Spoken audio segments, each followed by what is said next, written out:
kapuso, it's the time of the year na sab kung asa atong sayron kung unsa ang ato ang swerte ug kaayuhan nga dala sa tuig 2022, ang Year of the Water Tiger. This morning, duha natong sayron kung unsa ato ang swerte kauban ang usa ka feng shui consultant nga si Sir Norman Cruz. Good morning, Sir Norman, and Kong Hei Fat Choi! Hello, good morning, and Kung Hei Fat Choi to each and everyone. Sir Norman, dahil nga kakapasok pa lang natin sa year 2022, ano ba ang mga aabangan natin this year? Okay, ang 2022 ay Year of the Water Tiger. So it's called Water over Tiger. So this 2022 po is very unique kasi po sa ngayon, meron na naman pong fire element sa chart ng 2022. At ang ibig sabihin po ng pagkakaroon ng fire element sa Water Tiger 2022 ay magkakaroon po tayo ng bagong pag-asa, optimism po, happiness and joy for 2022. Sir Norman, we all have different ways on how we could start our year and make it prosperous and abundant. At isa na nga dyan yung choice of colors. Ang tanong po ng ating mga kapuso, ano nga ba ang lucky color of the year for the Year of the Water Tiger? Okay po, nabanggit ko po earlier na ang fire element po ay ang bagong symbol na element is 2022. At siya rin po yung balancing element. Ang ibig sabihin po niyan, ang magagandang kulay po for 2022 is red and orange. Ayan po. Kasi po ito'y fire element at ito'y makakapagbigay po sa atin ng mga ating pong mga ngiti and happiness for 2022. Eto, Sir Norman, ito talaga ang nasa isip ng karamihan ngayon, ang wealth. Ano nga ba ang swerteng hatid ng Year of the Water Tiger para sa mga kapuso natin na merong business na o yung mga magnenegosyo pa lang? Opo. So, ang pag-a-analyze po natin ng Year of the Water Tiger ay para makita natin ano ba yung mga magagandang negosyo at yung hindi kagandahan. Para nga naman syempre, ano po, time is gold. Kung tayo magsisimula ng mga negosyo, ano po may sisimulan natin?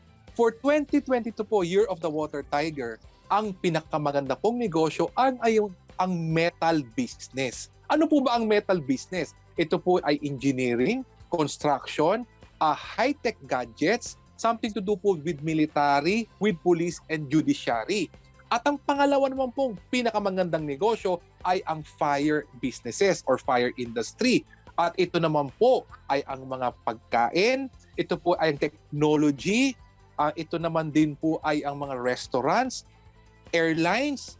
So ito po yung mga fire industry. At ang pangatlo po ay ang water businesses. Ito naman po yung fast-moving consumer goods, grocery, ito po yung transportation, shipping po, okay na rin po yan, gaganda, communication and transportation. At ang hindi po kagandahan and the most challenging na negosyo po ay yung wood industry at ito po yung agriculture, poultry, piggery po and furniture. Kasi po, sobrang dami po ng wood. So lahat po mag-i-invest po sa wood industry, kokonti po ang ating kikitain.